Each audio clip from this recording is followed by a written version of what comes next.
Mis más cordiales saludos, chicos, bienvenidos a una sesión más del curso de filosofía. Mi nombre es Lisbeth Colán y el día de hoy vamos a abordar el tema 9 de esta asignatura.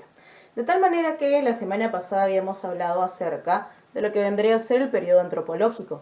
Esta semana nos corresponde hablar sobre el periodo de los grandes sistemas. Dentro de este periodo va a ser significativa la presencia de Platón y por otro lado de Aristóteles. Es un periodo bastante complejo porque es aquí donde se van a desarrollar diversas disciplinas que apuntan hacia un solo objetivo. Como veremos, los objetivos van a ser diversos porque ambos filósofos tienen perspectivas de la realidad diferentes. Y es precisamente esta perspectiva de la realidad la que queremos enfatizar, ya que es el plano ontológico aquello que va a primar más dentro de la reflexión de ambos pensadores. Pasemos entonces a ver un poco de lo que vendría a ser el periodo de los grandes sistemas. En la primera parte, entonces, vamos a ver lo referente al contexto histórico. Cuando hablamos del contexto histórico dentro de la filosofía, lo que nos interesa es saber cómo este repercute dentro de la reflexión filosófica. El contexto ya lo conocemos de cierta forma. Tenemos que el desarrollo de los grandes sistemas aludidos van a darse dentro del siglo V hasta el siglo IV. Si es que vemos históricamente hechos particulares, vamos a tener la guerra del Peloponeso, el enfrentamiento entre las polis, sobre todo Esparta y Atenas, en primera instancia. Luego tenemos también lo referente al gobierno de los 30 tiranos, lo que vendría a ser posterior a la guerra del Peloponeso. Cuando Grecia ya está en decadencia, vamos a tener la guerra de Queronea, en donde los macedonios logran adueñarse de toda Grecia. Tenemos también el reinado de Alejandro, que es bastante efímero, porque él muere bastante joven. Sin embargo, no por ello es poco trascendental, todo lo contrario. Posteriormente tenemos la fundación de Alejandría, el centro cultural de toda la reflexión dentro del periodo helenístico, que va a ser también el centro o uno de los centros culturales más grandes, incluso cuando entremos a la época romana. Pasemos entonces y veamos cómo todo esto repercute en el aspecto filosófico. Repercute de gran manera, porque en el caso de Platón lo que va a intentar es buscar un sistema de gobierno, una forma de gobierno que no se degenere. Y para esto, para buscar una forma de gobierno que no se degenere, porque él ha contemplado el esplendor de Grecia y quiere volver a instaurar una forma de gobierno parecida a la que se tenía antes, va a también abordar otros temas como la ontología y la nociología.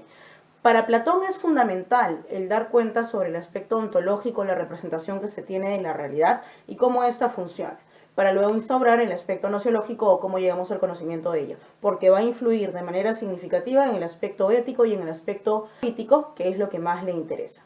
En el caso de Aristóteles vamos a tener que si tal vez no le interesa tanto la reflexión política y ética, sí lo hace la reflexión ontológica.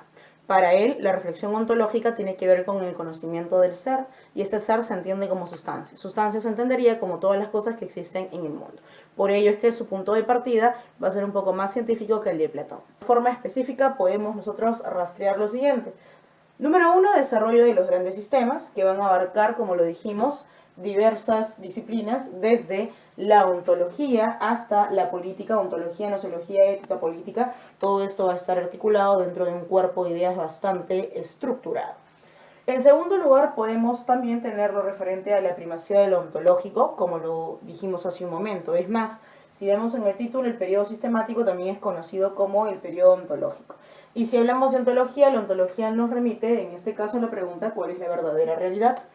Para el caso de Platón, que vendría a ser uno de los más significativos representantes en este periodo, la verdadera realidad son las ideas. Para el caso de Aristóteles no son las ideas, es la sustancia. Y en el caso de Aristóteles, que piensa que es la sustancia se entiende como todos los objetos que encontramos dentro de la realidad. Estas dos perspectivas, que son diferentes, van a marcar la pauta de las reflexiones filosóficas posteriores y van a influenciar a diversos filósofos que vamos a ir tocando a lo largo del curso.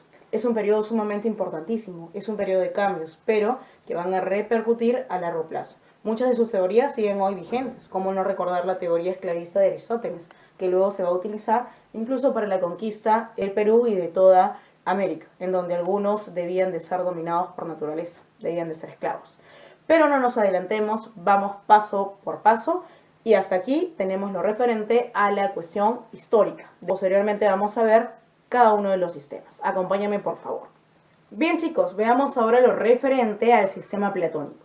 Cuando hablamos de Platón, debemos de decir que este fue un filósofo que tuvo todas las condiciones para poder dedicarse a esta reflexión, ya que perteneció a la aristocracia. Cuando hablamos del sistema platónico, debemos de considerar que este sistema va a tener diversas dimensiones que le van a articular.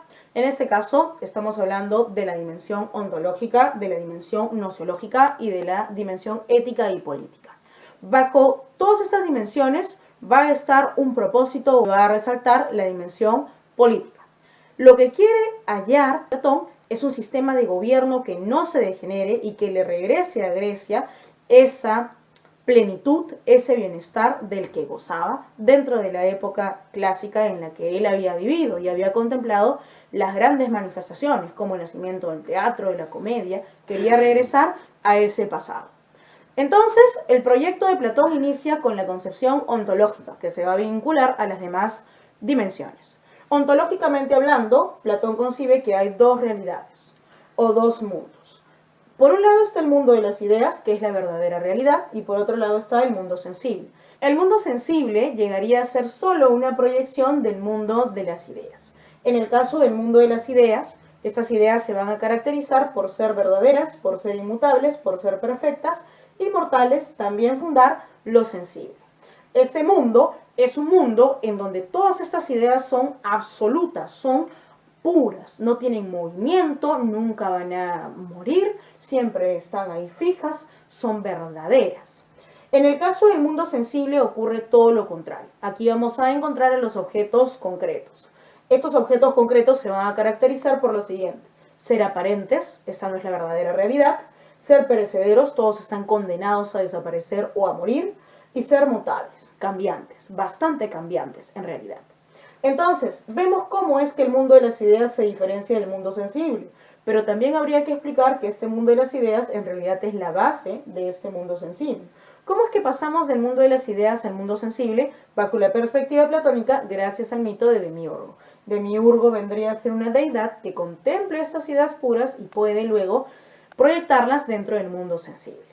Para terminar, podríamos decir que el alma, nuestra alma, que es parte de la constitución de los seres humanos, se encuentra vinculada al mundo de las ideas y nuestro cuerpo estaría vinculado al mundo sensible. Nuestro cuerpo está destinado a desaparecer, pero nuestra alma ha estado dentro de este mundo puro, dentro de este mundo ideal. Hay muchas especulaciones ahí que podrían remitirnos también a la influencia que va a tener Platón posteriormente en la cristiandad, ¿no? Porque pareciera que esta alma que sobrevive está vinculada a este mundo de las ideas que luego va a ser tomada como lo que los cristianos consideran el paraíso. Pareciera. Pero no nos adelantemos a los hechos. Pasemos ahora a ver lo referente al aspecto nociológico. En el aspecto nociológico, Platón nos va a decir lo siguiente: el alma, esa alma que ha estado contemplando el mundo de las ideas, es la base de nuestro conocimiento. El conocimiento para Platón es recuerdo. ¿Recuerdo de qué? De lo que yo he contemplado en este mundo de las ideas. Según el recuerdo que yo tenga, si es exacto o no es exacto, es que yo voy a tener un tipo de alma. El tipo de alma que se acerca a la contemplación de estas ideas puras es el alma racional. El alma racional es la única que puede llegar al conocimiento pleno de estas verdades que se encuentran dentro del mundo de las ideas. Sigamos y tenemos ahora el alma irascible, que tiene que ver con el coraje como virtud. Por último tendríamos el alma concupiscible, que tiene que ver con la templanza, con el obedecer. Si te has dado cuenta, estos tipos de alma están en una jerarquía establecida, desde el alma que conoce con mayor claridad el mundo de las ideas hasta el que no puede conocerlo. Esta jerarquía luego nos va a ayudar a entender cómo es que lo nociológico y lo ontológico fundamentan también lo político. Claro, si es que ya Platón te ha dicho que tienes el alma concupiscible porque no has llegado al conocimiento y solamente te dedicas, digamos, a obedecer, estás destinado a encontrarte en una posición inferior dentro de la sociedad. En el caso nociológico también debemos de ver los grados del conocimiento. Esto lo podemos ejemplificar con la alegoría de la caverna. Según la alegoría de la caverna, hay un individuo que ha estado toda su vida, o gran parte de ella, al interior de una caverna que está en la parte profunda de la Tierra.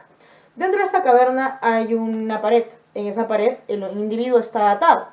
Como el individuo está atado, solamente puede ver la parte, digamos, de enfrente. Detrás de él hay personas que pasan con objetos y a un costado hay un fogón. Este fogón, o gracias a este fogón, es que esos objetos se proyectan en la pared de la cueva. El individuo ha vivido toda su vida pensando que esas proyecciones son la verdadera realidad. En este caso, Platón diría que eso está vinculado a la ignorancia. Pero ¿qué pasaría si es que lo sacan por la fuerza? Para que él se dé cuenta que lo que ha contemplado toda su vida es simplemente algo falso, que ignora el verdadero conocimiento que tiene que ver precisamente con este mundo de las ideas. Entonces Platón dice que el individuo va a ser sacado por la fuerza. Esta fuerza que se aplica es una metáfora para hablar de la educación. La educación es lo único que puede sacarnos de la ignorancia. Cuando salga, no va a contemplar directamente ni el cielo, ni el sol, ni los objetos. Simplemente va a contemplar sus sombras.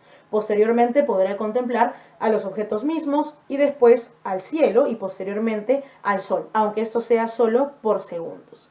Esto es un claro ejemplo de cómo es que para Platón el conocimiento va de manera ascendente, desde las cosas más vinculadas a la opinión o las creencias, en este caso vendría a ser las imágenes proyectadas en la caverna, hasta el conocimiento de las cosas más puras, que en este caso serían las ideas o las formas de las que hemos hablado anteriormente. Ideas como la idea del bien en sí, la justicia en sí, ideas como la de la verdad. Entonces, de manera concreta, Platón propone la siguiente división. Si hablamos de los grados del conocimiento, el conocimiento empieza con la doxa y pasa luego al episteme. Doxa es opinión y episteme es conocimiento científico, conocimiento verdadero. En el caso de la doxa, empezamos nuestro recorrido viendo estas imágenes en la caverna.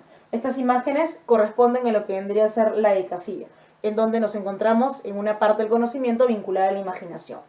No es verdadero conocimiento. Pasamos luego a la pistis, a las creencias, en donde podemos contemplar a los objetos mismos, pero todavía ese conocimiento es deficiente. Luego vamos a tener el gran paso al episteme. En este paso al episteme vamos a poder contemplar el cielo, y el cielo ya tiene que ver con cuestiones un poco más abstractas. En este caso se estaría hablando del conocimiento matemático. El conocimiento matemático se llama dianoia, o tiene que ver con la dianoia, que es la contemplación de verdades deducidas. Por último vamos a tener el mundo de las ideas, que está vinculado a la noesis, que es el grado de conocimiento superior o el mayor al que puede aspirar todo ser humano. Recordar que el grado de conocimiento que tú tengas está vinculado también al tipo de alma que hayas adquirido. Bajo la perspectiva platónica teníamos entonces que el grado de conocimiento que nosotros tengamos depende del tipo de alma. Lo veíamos antes. El tipo de alma va a hacer que nos encontremos en una posición o superior o inferior. Pero este tipo de alma o esos tipos de almas van a depender del conocimiento que tengamos de las ideas. Eso solo es posible si es que pensamos que la realidad se divide en dos y que lo más importante o fundamental es el mundo de las ideas. Vemos cómo lo ontológico, lo nociológico se están aquí juntando con lo que vendría a ser lo político y también lo ético. En el aspecto político, recordar, según el tipo de alma que tú tengas, vas a ocupar un estamento. Se habla de estamento, no de clase social, porque aquí te diferencias por el grado de conocimiento que tienes, no por las riquezas que hayas adquirido. En el aspecto ético hablamos de una ética intelectualista, porque depende del grado de conocimiento que tengas sobre estas ideas puras, estas formas puras. Según el grado de conocimiento, vas a ser o más virtuoso o menos virtuoso. En este caso, la virtud mayor va a ser la del alma racional. En el caso del alma racional va a tener una virtud vinculada a la sabiduría. Como lo vimos, el alma irascible tiene una virtud vinculada al coraje y el alma concupiscible tiene una virtud vinculada a la templanza. Sabiduría, coraje, templanza van a ocupar un lugar específico en el plano político. Alma racional le correspondería al gobernante, alma irascible el militar y alma concupiscible el artesano. Todo se articula bellamente dentro del sistema platónico. En el aspecto político, déjame decirte otra cuestión. Para Platón, la mejor forma de gobierno que le puede regresar a Grecia su viejo esplendor es la aristocracia. Aristocracia significa el gobierno de los mejores. Él era un aristócrata, así que no debe de sorprendernos.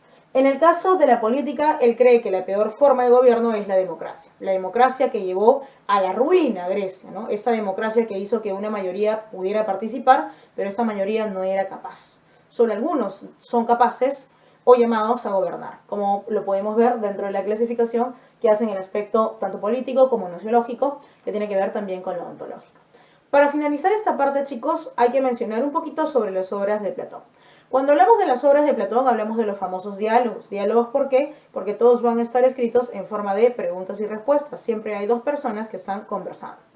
En este caso, Platón ha escrito diversas obras, muchas en realidad, pero las más importantes son La República, en donde expone la cuestión política. También tenemos al Fedón, en donde expone la cuestión nociológica y ontológica. Fuera del Fedón, fuera de La República, tenemos también otras obras como El Sofista, el Teteto, el Protágoras, el Gorgias. Tiene obras un poco más de lógica, otras obras de ontología, otras obras de ética, otras obras de política. Sin embargo, dentro de Platón es difícil separar todas estas dimensiones como nos hemos podido dar cuenta, porque todas van de la mano. Hasta aquí, chicos, lo referente a Platón y su sistema. Pasemos ahora a ver a Aristóteles. En esta tercera parte tenemos el sistema aristotélico. Cuando hablamos de Aristóteles vamos a tener un sistema diferente al de Platón. En Platón todas las dimensiones, ética, política, ontología y nociología, iban de la mano. Es más, la ontología y nociología van a condicionar la política y la ética. En el caso de Aristóteles no sucede. Además, la perspectiva que tiene es totalmente diferente. Mientras que Platón es idealista, Aristóteles podría ser considerado materialista, aunque el término preciso sería realista. Bajo la perspectiva aristotélica, lo ontológico tiene que ver con lo nociológico, sí, pero lo ético y lo político no necesariamente tienen que vincularse. Y tampoco lo ético y lo político se vinculan necesariamente con lo ontológico y con lo nociológico. Vemos que ahí hay una ruptura, a diferencia de Platón, su maestro, quien sí concebía que estos aspectos o dimensiones debían de estar sumamente vinculadas. En el caso de la ontología aristotélica, lo único que existe para Aristóteles es la sustancia. La sustancia se debe entender como un compuesto de materia más forma. La materia es hile y la forma es morfé. Esto correspondería a la teoría hilemórfica. Bajo la perspectiva aristotélica, la materia vendría a ser la potencia y la forma vendría a ser el acto. En el caso de la materia es algo indeterminado, algo que todavía no ha tomado una forma fija. En el caso de la forma vendría a ser la esencia que se le da, en este caso al individuo, el objeto o a la cosa. Sustancia se entiende como individuo, objeto o cosa. Dentro de los individuos, objetos, cosas, entonces tenemos por un lado la materia, por otro lado la forma. Estos dos constitutivos van a formar a la famosa sustancia, que es lo único que existe en la realidad. Bajo la perspectiva de Aristóteles, lo más importante es el estudio de la naturaleza, el estudio de la realidad. Por lo que la ontología juega un papel crucial o más importante. Él va a retomar la reflexión pasada, la reflexión de los primeros filósofos que se remontaban al estudio de la naturaleza y no al estudio del hombre. Platón, en cambio, sí se dirige al estudio del hombre. En este caso, a Aristóteles le interesa más el estudio de la naturaleza. Por ello es que dice que la filosofía es el estudio de las primeras causas y los primeros principios del ser. Y ser es equivalente precisamente a esta sustancia. Vamos entonces a ver lo referente a las 4 causas de la sustancia. Un ejemplo específico de la materia en nosotros. Nuestro cuerpo sería la materia, que vendría a estar indeterminado. Si es que no llegara, en este caso, nuestra alma, que vendría a ser la forma, nuestra esencia. La esencia nuestra, entonces, sería el alma. Es lo que hace que seamos seres humanos. Pasemos entonces a las 4 causas de la sustancia. Dentro de las 4 causas de la sustancia vamos a tener primero la causa material, que tiene que ver precisamente con la base o la potencia, ¿no? Aquello que está determinado para hacer algo, pero que todavía se encuentra confuso. Todavía no tiene una esencia que pueda determinar. Tenemos el ejemplo del cuerpo, como lo dijimos. Puede ser cualquier cuerpo, ¿no? El cuerpo es la base, pero el cuerpo solo no se ha determinado. Entonces no tenemos un individuo, un objeto o una cosa específica. ¿Qué especifica las cosas, individuos y objetos? La causa formal. En la causa formal, como ejemplo, ponemos al alma. En nuestro ejemplo sería el alma, aquello que hace que seamos lo que somos. ¿Está? Esto vendría a estar vinculado al acto del que hablamos anteriormente, que tiene que ver con el darnos esencia o darle esencia a los individuos, objetos y cosas. Pasamos ahora a la causa eficiente. La causa eficiente vendría a ser el agente, que hace que se pase de la potencia al acto. También justifica el movimiento. En el caso del agente, Aristóteles concibe al primer motor inmóvil. El primer motor inmóvil, bajo la perspectiva aristotélica, va a ser el encargado de hacer que todo se ponga en movimiento, de hacer que todo pase de la materia a la forma o de la potencia al acto.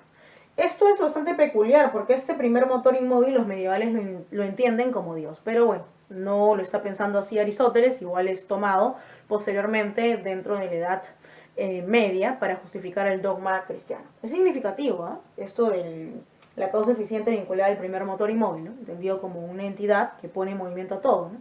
Porque bajo la perspectiva de Aristóteles no es posible que un objeto, que un individuo, que una cosa pueda causar a otra y así hasta el infinito. Tiene que haber alguien que ponga en movimiento todas esas cosas. Vamos ahora con la cuarta causa, que vendría a ser la causa final. La causa final es aquello para lo cual existe una cosa. Nosotros existimos bajo la perspectiva de Aristóteles para ser felices. Pasemos ahora al aspecto más nociológico. En el aspecto nociológico la base es el alma. El alma posee una función cognoscitiva, la función de conocer. Pero este conocimiento empieza bajo la perspectiva aristotélica por los sentidos. Para Platón, el conocimiento es un conocimiento de las ideas puras que tiene que ver con el mundo de las ideas. Para Aristóteles no.